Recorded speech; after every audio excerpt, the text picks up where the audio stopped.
So you're trying to find out, after you wash your car, should you do clay? Should you also polish and then do a sealant? Or can you get away with just doing a car wash and a polish and a sealant?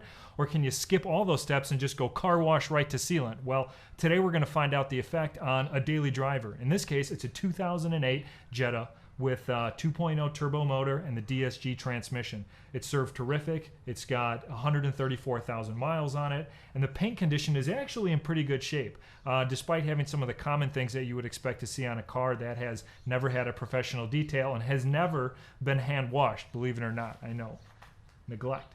But today is all about the paint. So we're going to focus on the hood, and we're going to take a look and see what happens when you do a car wash and you do clay, polish, and sealant, and can you get away with just doing sealant? Come join us and we're going to see what's going to happen.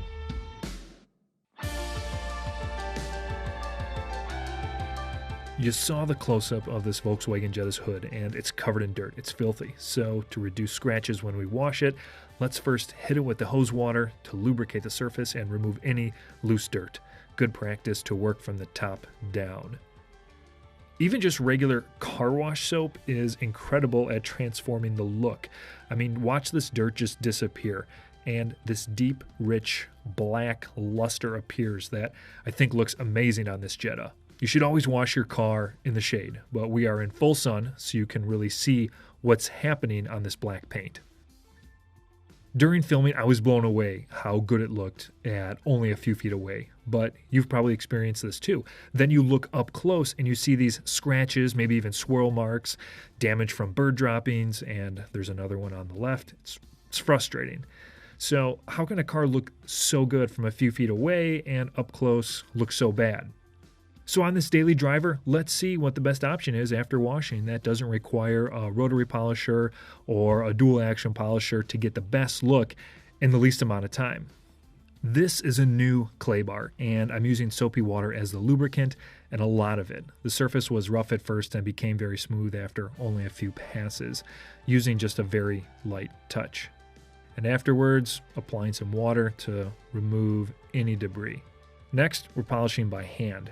This Flitz polish is sealed, and you need to break the seal to use it. I'm applying on a damp microfiber cloth and just working it into the hood. And the hood is under part sun and part shade, so you can see the difference between what happens in working under both conditions. But ideally, you'd want to only be under shade. Please excuse kind of my awkward holding of the microfiber pad there. I didn't want that back section dropping on to the hood while I was doing the polishing. Now, polish is designed to smooth the surface, and Flitz polish has been around for over 40 years, and there's no acid in it, and it's an ultra-fine grit. It's over 4,000, so it's amazing on a rotary polisher or a dual action polisher or the Flitz buff balls. Truly incredible at bringing an awesome smooth surface and shine to all kinds of surfaces. But what we want to see is, can we do it by hand? So I decided to apply the polish a second time to see the impact by hand, if any. And I followed it up with 2 damp microfiber cloths to remove the excess polish. From here, again, it looks stunning, and we'll do the sealant at the end. Next, I apply just 1 pass of the Flitz polish in the middle section of the hood. I'm pretty sure I'll need a Flitz buff ball or a dual action polisher to remove the damage from the bird droppings, but I was curious nonetheless if I could do it by hand. Again, we're trying to really smooth out that surface. 2 damp microfiber towels to remove the excess, and again, it still looks incredible. Now, onto the third section. This Flitz sealant is a ceramic shell type coating that lasts up to a year. That has similar benefits to ceramic coating, but none of the application drawbacks. It's hydrophobic, protects against salt, UV rays, water stains, bird droppings, bugs, and you don't get any swirls from it. Now, this can be applied in about a minute to a surface that has scratches and is not perfect. You can't do that with traditional ceramic coating products because it takes a few days to apply them, and the surface needs to be perfect, and it's semi-permanent. Now, ceramic coatings are awesome, but this bottle of Flitz sealant retails for $29.95. Ceramic coating application process is at least $1,500 by the time you consider paint correction to make the surface perfect, and the application process that's going to take a few days. Now you can see the difference in the reflection of the trees with the sealant versus the polish, which I expected. I didn't expect the clay to leave these marks.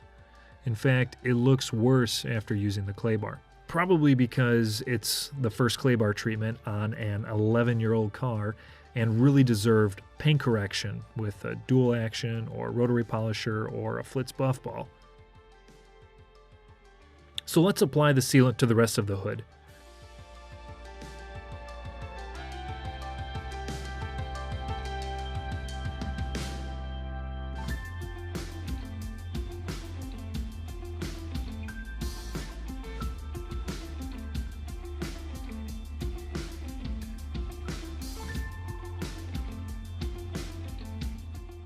As I'm doing this, I'm realizing the best outcome is just the sealant. If you're doing it by hand, as I am here. From this view, it looks stunning, and I can't see a difference from any of the 3 techniques now that the sealant is on the entire hood. But look closely, and you can see swirl marks are increased where I clayed, about the same where I polished, and the least where I used only the sealant. So to answer our question, are you better off doing clay, polish and sealant, or just sealant? Based on this, I would just do the sealant to save myself the time. So if I wanted my car to look great for work or a night out and protect it, I would just use the Flitz sealant. But what do you think? We encourage you to try it out. Right now you can get 20% off Flitz sealant by using the link in the description below. I think you'll really be impressed with it. Give it a try and let us know what you think.